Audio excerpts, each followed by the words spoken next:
Help me! I am in a constant state of pain and anger! To quote fictional character Alexander Hamilton from the Broadway musical Hamilton, legacy. What is a legacy? It's planting seeds on a garden you never get to see. It basically means that a legacy is not what you do now, but rather how your actions will impact the future. To some people, it's their kids, watching them grow and become better people. To others, it's their work, how it will help or inspire future generations going forward. But what happens when the person in question is not even real? Yes, I shoved my head up my ass for that segment. What of it? Welcome to another Sea Talks, everyone. So, I want to talk about something I see a lot of people talk about in videos, but only in passing. The legacy of a fictional character is something I don't think I've seen a lot of people talk about, unless it's so overwhelmingly bad. We'll get there when we get there. But first, let's go over the 3 main ways that a legacy can be ruined or tarnished. A lot of the time, the original people who have been working on the project, or new people who got brought in because the original team left, get to a point where it's kinda hard to put the same characters in different situations. And they get to act a little out of character. There is only so much you can do with a character before you reach the point of putting them in space. Fatigue. It's a story killer. This also goes into a little thing people like to call flanderization, which is the act of exaggerating a trait or a set of traits a character has because it's going for so long that you just kind of get lazy and you just push for the aspects most people know about. Now, writers don't have to ruin a character directly. No. They can ruin them by proxy. For us, in an attempt to expand the world and continuing a story that was probably better off the way that it was, the people in charge decide to continue the legacy with descendants or a new generation of characters. Now, to be fair, this doesn't ruin a legacy immediately. This could be set on these characters' own time, and they don't have to interact with the main cast or just some casual winks here and there.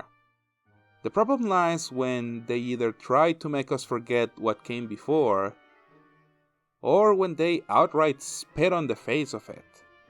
It disrespects both the fans and the characters. Of course, they can also go the other way around and ruin a legacy by showing too much of the past in a prequel. Basically, if you go forward or back, it will always end up fucked up, unless you know what you're doing.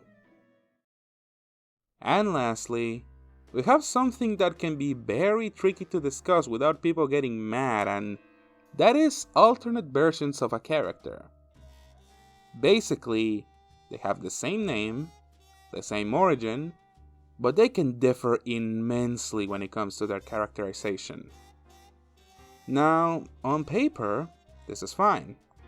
You have various versions of the same character, so that way, if one is in one person's speed, then they can take another.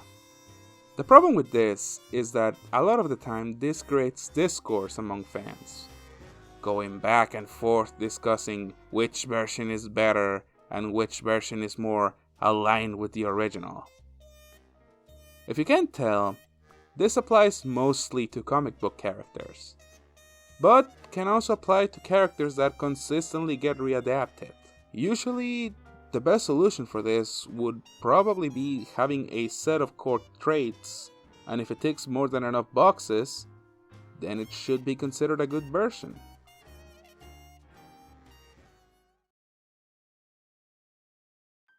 Now, it's easy to just sit down and spout a bunch of pseudo-intellectual mumbo-jumbo in your face and pretend that I'm smart without giving good examples or solutions to basically grave desecration. And well, I actually have a few ideas and a couple of examples of how to respect a character's legacy. So let's start with some proper solutions. A lot of the time, you don't even need to do anything to see the legacy of a character. A few years ago, I mentioned how inspiration is probably the best way to carry on a legacy, listing stuff like Sonic, Mega Man, Devilman, and a bunch of other stuff. It's probably the best way to show the influence a piece of media has, rather than just bringing it back over and over and over again.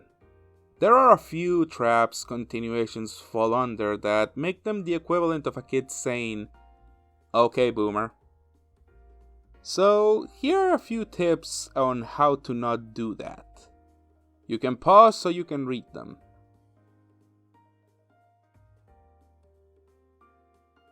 When it comes to adapting a character, you gotta remember what made that character special in the first place.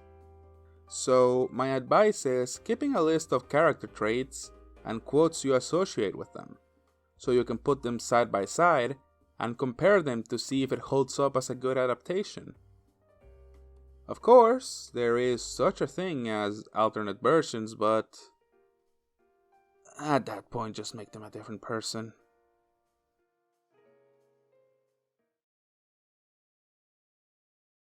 Now for the thing that prompted me to make this video.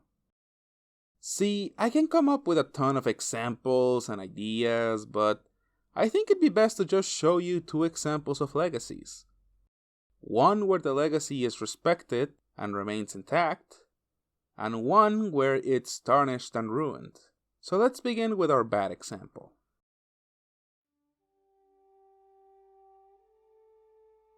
Luke Skywalker, cinema's most beloved and cherished hero. A character whose name alone requires reverence. While he was giving some continuations in the past, they all respected the same thing: his ideals and his love of life. He's iconic, and without a shadow of a doubt, one of cinema's greatest characters. Which brings me to the Disney trilogy. Deep breath, sigh. I am not even gonna waste your time explaining to you why this isn't Luke Skywalker, because everyone and their grandmother has done it, and I would add nothing new or of note. So, take it away, Mark. What arc is left for a guy who's been through what Luke Skywalker has been through? How did the most optimistic, hopeful character in the galaxy turn into this hermit? Although I still say a Jedi would never give up. But that's old school. This is the new generation. Luke would never say that. I'm sorry. Well, in this version, see, I'm talking about the George Lucas Star Wars. This is the next generation of Star Wars. So I almost had to think of Luke as another character. Maybe he's Jake Skywalker. He's not my Luke Skywalker. It is difficult because it's the character's part of you. Then when you see how he's interpreted by other writers and directors, sometimes it can be surprising. And in this script, it was very surprising how they decided to use him. Remember, kids, it's not important if it's of high quality, only if it makes money.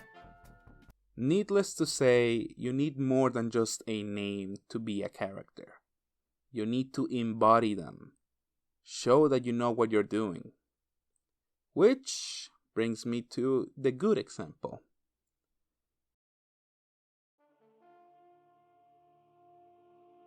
Lelouch Lamperouge. Lelouch beat Britannia. Zero. It doesn't matter the name he goes by. He is without a doubt a character that is very beloved by those who have seen Code Geass. Being conniving, resourceful, and remorseful, Lelouch has cemented himself as one of anime's greatest characters, going through hell and back for his ambitions, which culminated in one of anime's most powerful moments. Lelouch doesn't have a legacy as large as other characters I showed in this video. which is why when he was brought back in the movie Lelouch of Resurrection, I was more than surprised they respected him, and even reflected how the audience must have felt when they heard of his return with Colin. Going from disgusted and mortified, asking if Lelouch even wanted to be brought back, to her eventually breaking down after seeing him in such a state, a mere husk of his former self. Sound familiar? Once he regains himself, he doesn't just do things we expect of him because he's Lelouch. He reacts and acts the same way he did all those years ago, just in a different setting. His death wasn't even undone, as this movie was made in a different timeline, so his sacrifice wasn't in vain, and his legacy remains. The original Lelouch is dead, his death being the catalyst to bringing world peace. And this Lelouch, while alive, showed the world who he is, and why he's worth being remembered. Fuck. That was a long ass time of me acting like other essay YouTubers. I'm very sorry about that. Look, I can sit here and continue to squawk about this, but you all know the drill. Tell me your thoughts on all this. What's a character you feel has a tarnished legacy? What's a character whose legacy remains intact? Let me know down in the comments. I always read them. Thank you for watching. As always, this has been Zero Blaster, and I'll see you next time.